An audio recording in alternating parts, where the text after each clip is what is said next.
we can chant, reading, chanting in Pali, page 18.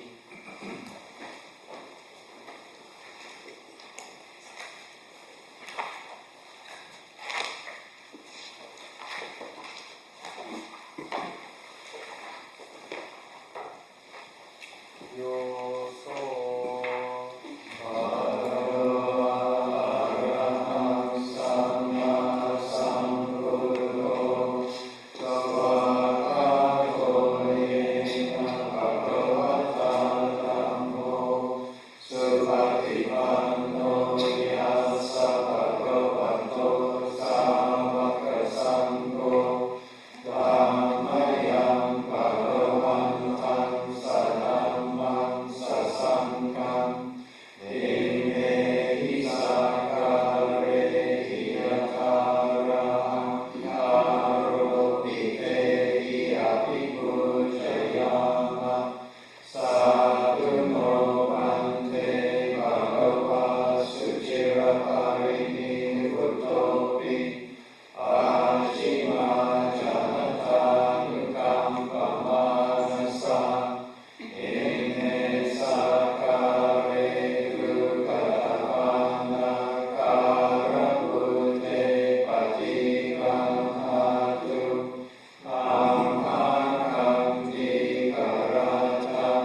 sankhati vitim karomase.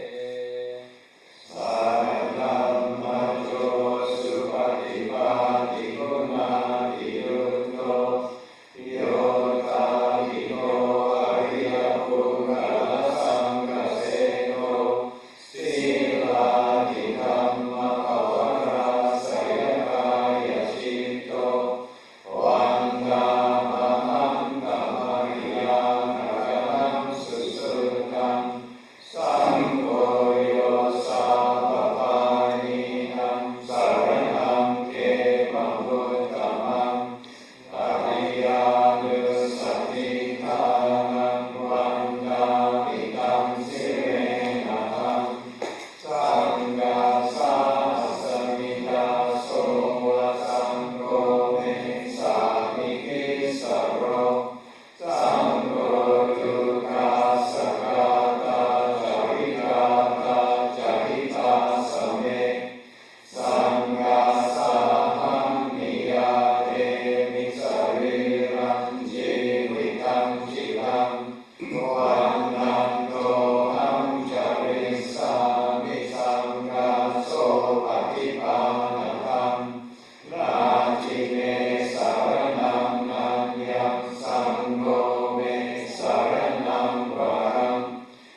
Namo tassa bhagavato arahato samma sambuddhassa. Namo tassa bhagavato arahato samma sambuddhassa. Namo tassa bhagavato arahato samma sambuddhassa. Buddhaṃ dhammāṃ saṅghāṃ namasami.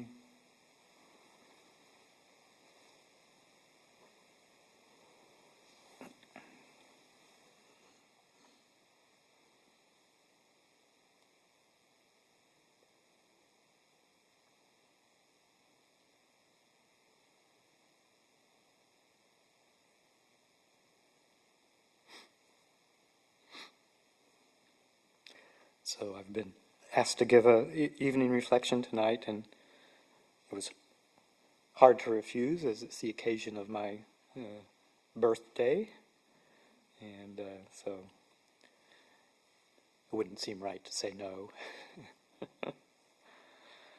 And I got this very nice birthday card sitting here waiting for me when I came in, and reading some very nice, supportive, encouraging well wishes. So, sadhu, much appreciate the Sangha. There's one thing that I'm looking forward to sorting out after the talk or in the morning, and it's two different writings in different handwriting. I think it's different handwriting, signed by the same person.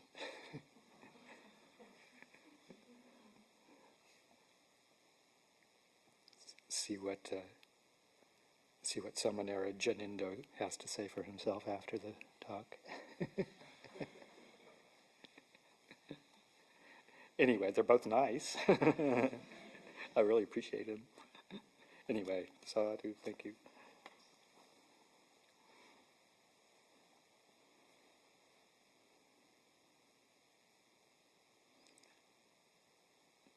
So, birthdays have different meanings to different people at different times, and occasions like this, lots of nice well wishes and good intentions come out, and that brings out the best in many people, and it's a wave of goodness that is directed in a very wholesome way. So that's one of the upsides of birthdays. Then there's the more traditional Buddhist view of birthdays, which is don't do it again. Don't get yourself in this position again to have birthdays. Jatipi dukkha, birth is dukkha. So runs the whole gamut. And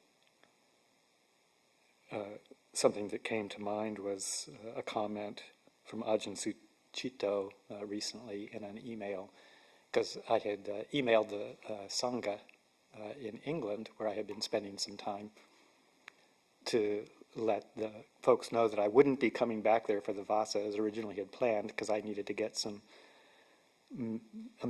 couple of medical procedures done that would take me into the Vasa commitment. So I couldn't determine Vasa back there. I had to determine Vasa here, which is actually not a bad thing at all. This is always a great place to be, but it wasn't what I had intended, and was telling him and the rest of the community in England what was going on, and needed to get some what are hopefully benign polyps removed from my colon. And Ajahn Sucitto's response was, polyps? He said, the complexity of the human body is always amazing to me. And then, well, how did he phrase it? It must have seemed like a good idea way back when to be born. Because realizing that taking birth into a human body whereas it's one of the most auspicious, where it is probably the most auspicious birth that anybody can have for all of its potential for realizing Dhamma in a way that no other birth is quite so amenable for. Because even in the very pleasant heavenly realms, there's just so much pleasantness that there isn't as much motivation as being able to experience kind of the 50-50 dukkha-sukha realm of humanity. So even though this is the most auspicious place to be born in the human realm, birth is still with its problems, because if we're lucky, we're healthy for a while, we have our faculties intact and enjoy a lot of pleasant sensory experiences, and hopefully also other pleasant kinds of experiences in the world of people and events and roles and things like that. In the best of possible situations, those are good experiences. And like everything else that's in the conditioned realm, they tend to have their time and pass on, so that birth into the realms of sensual experience,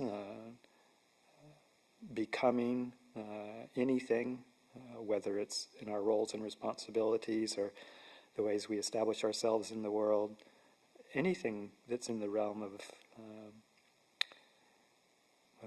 the conditioned realm, and is fortified and conditioned by that forward momentum to experience, to exist, to look for gratification, is always going to be at the best temporary and changing.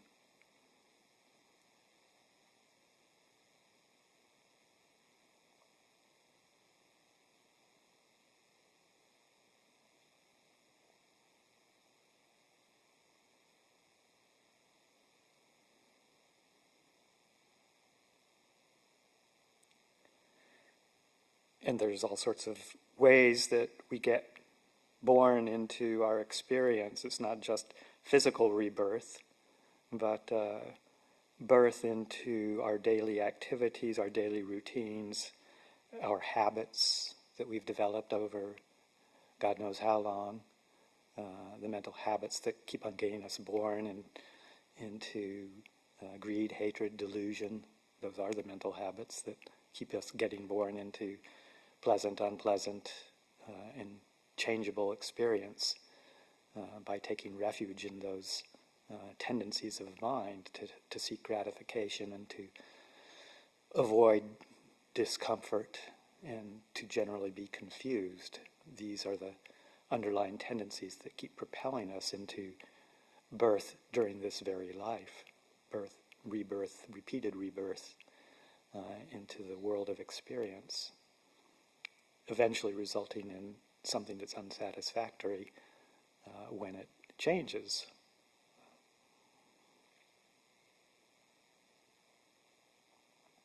So Lung Pa was talking the other night on several different themes, but one of the primary themes was on the five hindrances and examining those a bit. And I thought I'd kind of piggyback on that and add a few more thoughts, because in a sense, and Lung Pa referred to this in some ways, the hindrances are another place or another mind state that we get reborn into through habit. They're sort of the refined versions or the more definitive versions, I guess, of the broader underlying tendencies of greed, hatred, and delusion. They're further specific manifestations of those underlying tendencies. And we keep getting reborn into those experiences because of the habit of the mind to think that it's someplace where we can find some sort of refuge, at least temporarily, and we just keep doing it because of ignorance, inability to see how it's causing us heaps of trouble.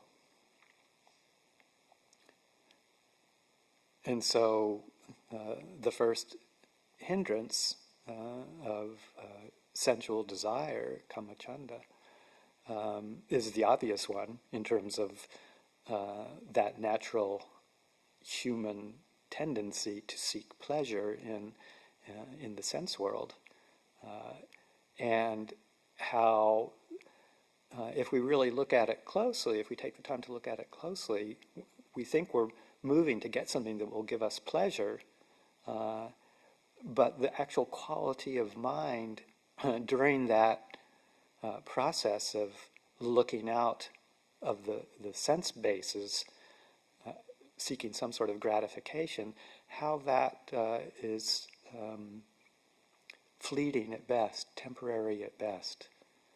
So we go out into the realms of sights, pleasant visual images, pleasant forms. Our mind goes out to them, gets involved, wants to obtain, to seek, to get, to acquire, whatever it is that it thinks will bring it pleasure in the sense world through the sense base of the eye, of the forms. Or we seek some sort of pleasant sound or taste or physical sensation, smell, things like that, through the five physical senses, the mind reaching out through them over and over again, looking for that sense of gratification. And when we actually really look at that process of sense desire, even though it has this promise of being enjoyable, that assumes that we will get the object of our desire. Sometimes we do, sometimes we don't. When we don't, it's not pleasant at all. It's very unpleasant. Not getting what you want is dukkha. And then when you do get it, you have a moment of enjoyment, and then it's over.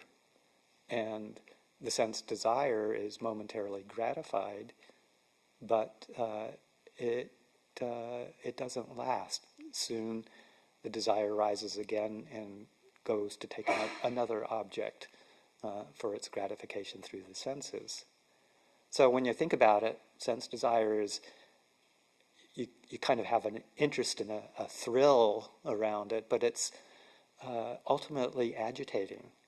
It's taking you from that base of peacefulness. And in a sense desire is its goal is its own demise. It doesn't want to exist because actually the desire itself is agitating. So it's thinking that to gratify that desire will get rid of that agitation. And as I said, it does for a little while. But the gratification of it in that way only reinforces it, in a sense. It reinforces the habit of sense desire arising and then seeking something outside the mind, outside the heart itself. And how much nicer it would be if that desire, that craving, just didn't arise at all. And there is that option. The non-arising of sense desire is, at least in my experience, a whole lot more pleasant than the temporary gratification. So that's a lot of, in terms of the first hindrance, that's we're getting born into that sense craving, following through, riding the wave towards gratification, and then getting it, and the wave crashes, and then it starts over again. But we start to realize that, and we can start to get a handle on it and realize that we don't need to do that. There's alternatives to just let that process die out, and we don't move from that base of peacefulness in the face of sensory stimulation. this is the ultimate. We can experience this in little bits and pieces along the way, but it takes effort. It takes some work, proper attention. So that's the most obvious way, I think, of how we get born into the realm of the hindrances through sense desire. But as Luang Por pointed out the other night, there's also a different kind of gratification from what seems like maybe unpleasant, would be normally considered unpleasant hindrance experiences, like the agitation of ill will or aversion that we can feel very deeply and very strongly, but in a sense, and some people can pick up on this at times, there is a feeling of intense aliveness when we start to follow that urge of irritation, or oftentimes felt in the realm of indignation. We have this experience, many of us do, of righteous indignation when we see the problems in the world, the difficulties, the unskillfulness, the ways that the world seems to be going in our experience, the news headlines, those kinds of things, and the injustices. Can all give rise to a sense of righteous indignation. And at some point, we might actually be right. In some of the situations, there might be a sense of, there's what's going on in the world is unskillful, it's causing harm. What somebody said or did, or the actions they took, is not good in terms of what we would consider skillful behavior and how it affects ourselves and the world around us, and the effects that it has on societies and cultures. And so there's this righteous indignation. And the problem is we may be right, but we're still indignant. And it's the indignation is the leader in kind of that reactive harmfulness that can happen. Somebody does something that's harmful or skillful, or even on a personal basis, somebody does something that we feel is detrimental to ourselves or to our families or to their families, whatever it is, and we get this indignation, and if we're not careful, we can act on that in causing the same kind of damage that we're accusing somebody else of doing. So we can be right in seeing how the damage is done, but if we react with indignation, then we're just complicating the whole situation. But there's a sense of intensity, of not belonging, but of becoming with that experience, so that there's a subtle gratification when we feel that sense of indignation based on righteousness. And it's another form of birth. So we have to realize that, there is this gratification in the energy that it brings, the intensity, the feeling of aliveness, and the clarity that sometimes comes with that. But the danger is that if we act on it in any way, then it has consequences that usually we will regret later by something we say or do. So realizing not only the gratification, but the danger in this situation. And the third hindrance, dullness and drowsiness, as Luang Por pointed out the other night, even though it's generally could be considered an unpleasant feeling, that heavy feeling of lack of clarity, the dullness of mind that can arise from a number of different causes. And then the actual drowsiness, the nodding when you don't want to, the sleepiness when you need to be alert and awake, or when you're practicing meditation and the head nodding starts, can be comfortable. It's kind of a bit of an illusion of comfort. You get into that kind of drowsy, drifty, half here, half somewhere else state of mind, and there can be a subtle pleasure in that, checking out. It's easy to do if the mind is bored, or sometimes if the mind is angry and still, but looking to escape from that. We find ways to check out through that dullness, that drowsiness, that turning our attention away from clarity just as an escape. So there is a gratification that can come from that as we try and annihilate that unpleasant sense of drowsiness or of boredom, and start to kind of check out, be a sense of escape from that uncomfortable feeling.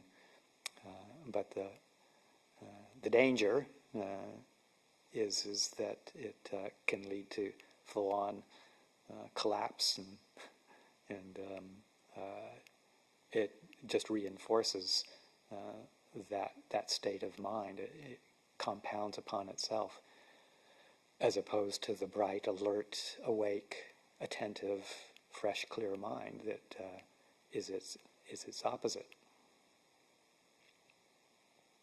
So that's another form of birth, in a sense, birth into the realm of dullness and drowsiness. Similar to the fourth hindrance of restlessness, agitation, in a similar way, but with the opposite energetic effect of dullness and drowsiness. We can get agitated and restless and constantly looking outside of our experience, our current experience, for something that's a little bit more interesting or soothing or stimulating in a way, but it comes out as a unsatisfied agitation that can't settle, can't relax, can't become still. But we think that by going out through the sense doors, looking out to find something interesting, getting away from that unpleasant, jittery, unclear feeling of restlessness, somehow that we'll be able to satisfy that and not have to experience it. So we look for something else to get born into, to distract ourselves from that unpleasant feeling. And the last hindrance of doubt, we also get perturbed by that. It's an unpleasant mental experience of being unsure, unclear, constantly questioning, often typified by lots and lots and lots of excessive thinking and questioning and doubt. The doubt comes up as mental agitation because it feels so unclear and cloudy and unsettled in a way, looking for some sort of security that it's not finding. So it's that quest for security that's driving it, and the mental proliferation that goes along with doubt is compounding it. And we think that by getting born into the issue or the text of the the narrative in our heads that's going around, that's leading to this doubt. We think that by attending to it and figuring it out on a conceptual level, that we will somehow gratify that need. So we're constantly looking for the gratification through figuring out the answer or finding the truth in some conceptual proliferative way that rarely gives us the results we're looking for. So it's looking for the gratification, but not really realizing the danger that it's a dead end, and that constant seeking of the answer to my doubts in a conceptual way really generally doesn't work. So that's the downside, the downside of engaging in those activities of mental proliferation and complication that just keep the doubt spinning. There's no end.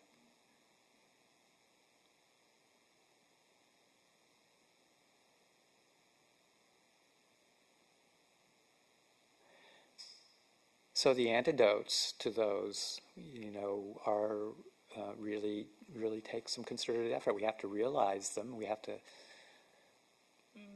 be able to see them for what they are, as energetic experiences. All of the hindrances are energetic experiences that obstruct our peace.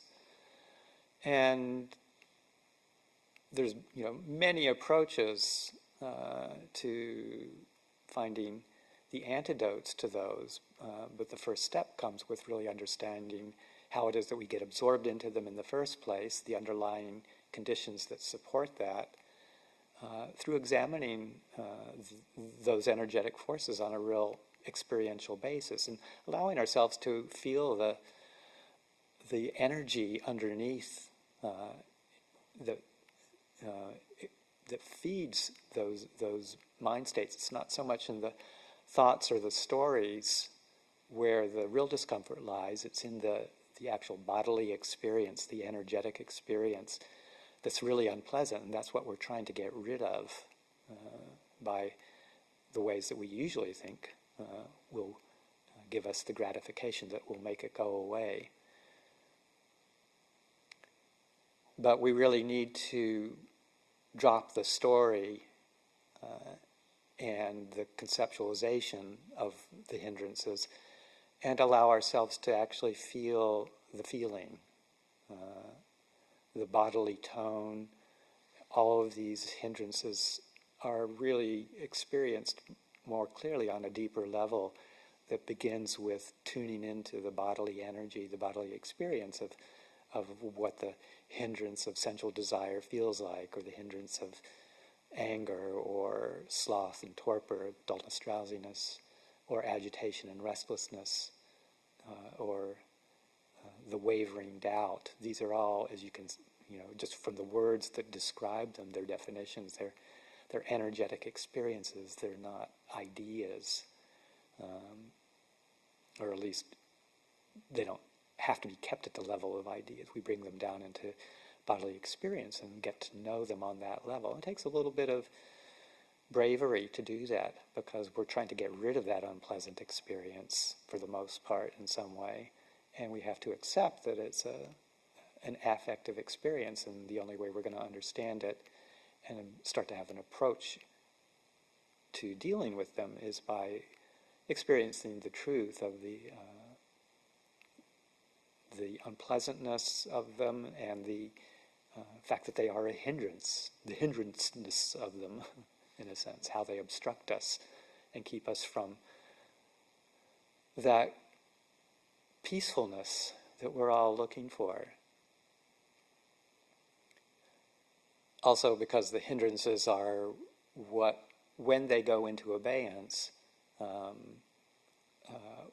when the hindrances move into abeyance, it's the foundation for the development of samadhi, composure of mind, that is starting to be able to settle and pull itself together, not get so pulled out into the world around us, but allows us to stay in that quiet, more peaceful state of clarity. So the elimination of the hindrances through recognition of them and being willing to experience them just for what they are, and not to get aversive or reactive to them in the first stage. And then when we start to get a handle on that and be able to give it some space, in that spaciousness itself, there's the opportunity for the hindrance through clear recognition to start to move and shift, and for us not to buy into them and jump into them and absorb into them and reinforce them in our attempts to not experience them. The more we get averse to the hindrances and wish that they would go away, the more we actually draw ourselves into that experience, because the resistance itself is a kind of hindrance. So if we can just learn to clearly experience them on a real level, then there's that almost automatic antidote of spacious acceptance without indulgence. Not acceptance in terms of saying, oh, this is okay, but acceptance in terms of, this is what's happening now, and I need to understand it. I need to experience it in order to get a handle on it.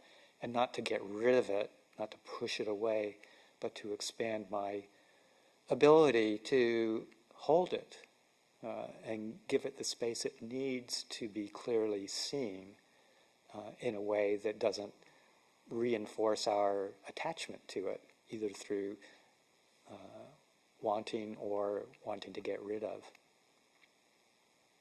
So this is where our antidote is found, in that spacious understanding and acceptance and holding with a lot of kindness, a lot of gentle sensitivity and clarity. And as that happens, and as we start to really clearly see and at least accept on an energetic level these experiences, then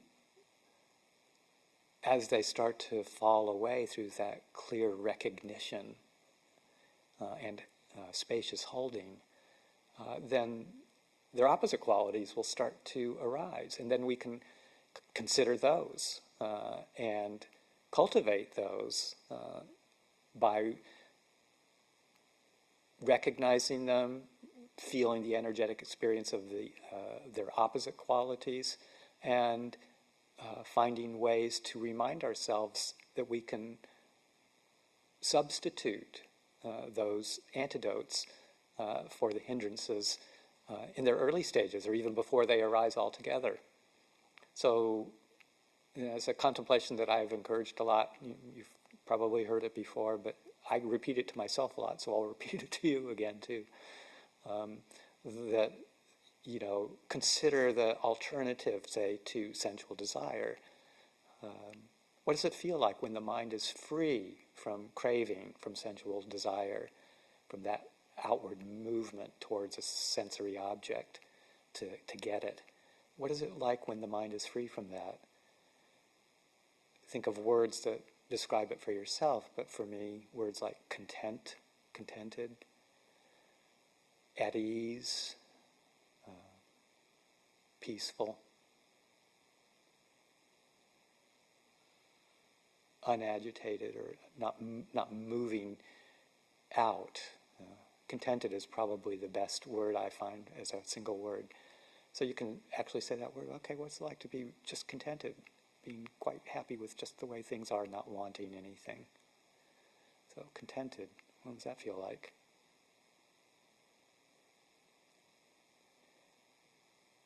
And the opposite of ill will. Maybe words like warm, gentle, peaceful again. Those are words that describe the opposite energetic feeling, opposite to ill will and anger, aversion.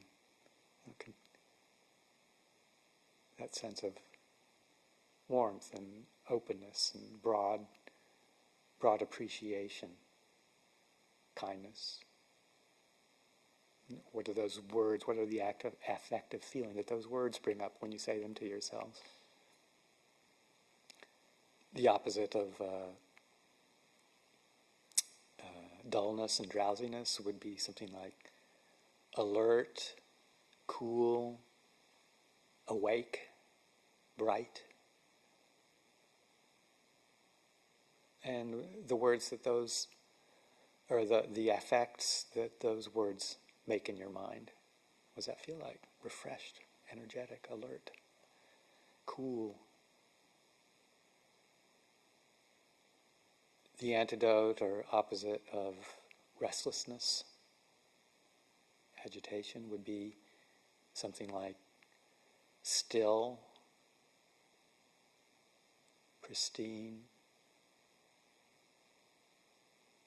unmoving,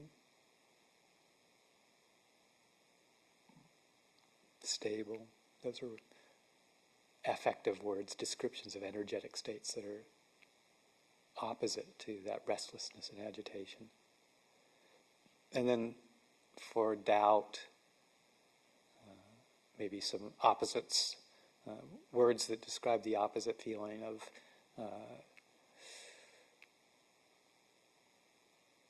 assured, secure.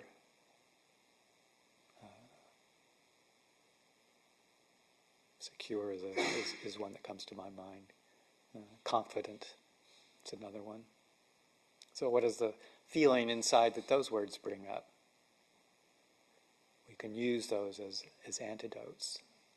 And after we've identified a particular hindrance that might be plaguing us, and given it some consideration, some space, and some recognition, we can pick up some of the antidotes. Sometimes just reciting the antidotes, or not the antidotes, but the opposites to the 5 hindrances is a soothing way to start a meditation. So we sit down, and after we settle for a while and get into our bodies again, get out of our heads a little bit, into the bodily energetic experience, we can induce some of those qualities of contented, warm, alert, fresh,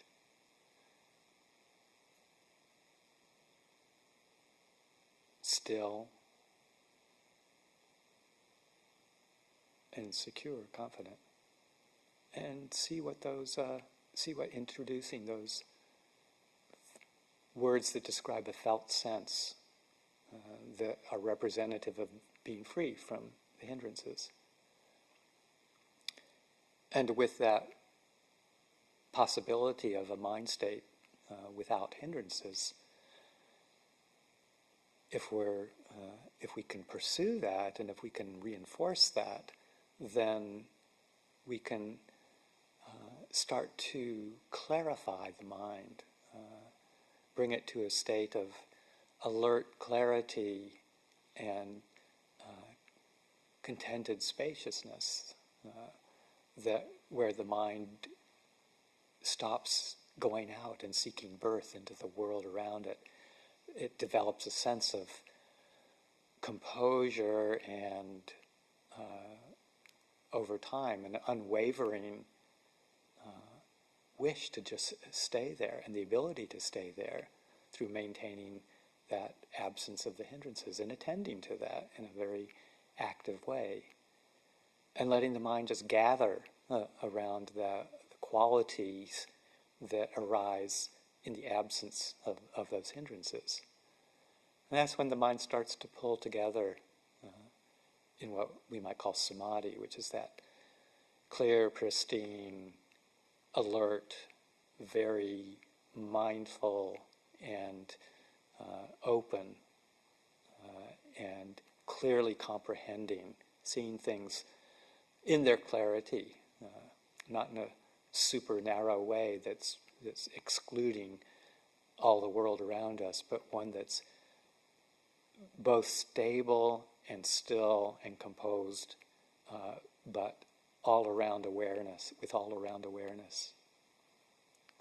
And this is where we can start to really reap the benefits of some of the reflections on the wisdom teachings, seeing the world in terms of Dhamma, the arising and passing of phenomena, how taking refuge in these qualities of the conditioned realm is ultimately not going to satisfy, and seeing the impersonal nature of them, how they arise due to causes and conditions, and how we can cultivate the skillful mind states to see them with clarity and not buy into them. And once that clarity arises, we lose interest in maintaining the old ways and seeking satisfaction of being born into the realms that we think will give us contentment and happiness and a long-term sense of gratification, when it really won't do that. We see through that and we become disenchanted with that, and learn how to relinquish those old ways, those habits, turn our minds more towards the stability and contentment of not getting born into anything. And that's the opening to the real, true, stable, long-term kind of freedom that all of us are really aiming towards.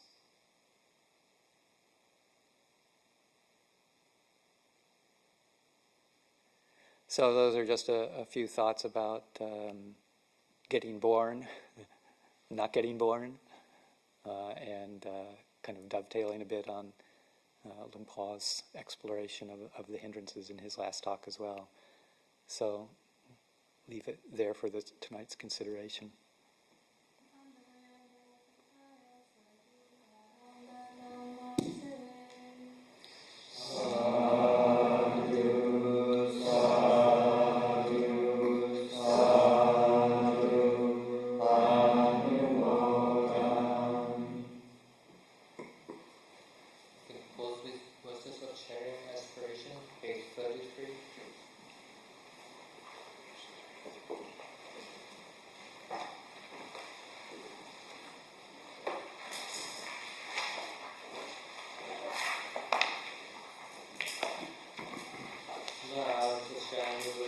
Sharing and aspiration through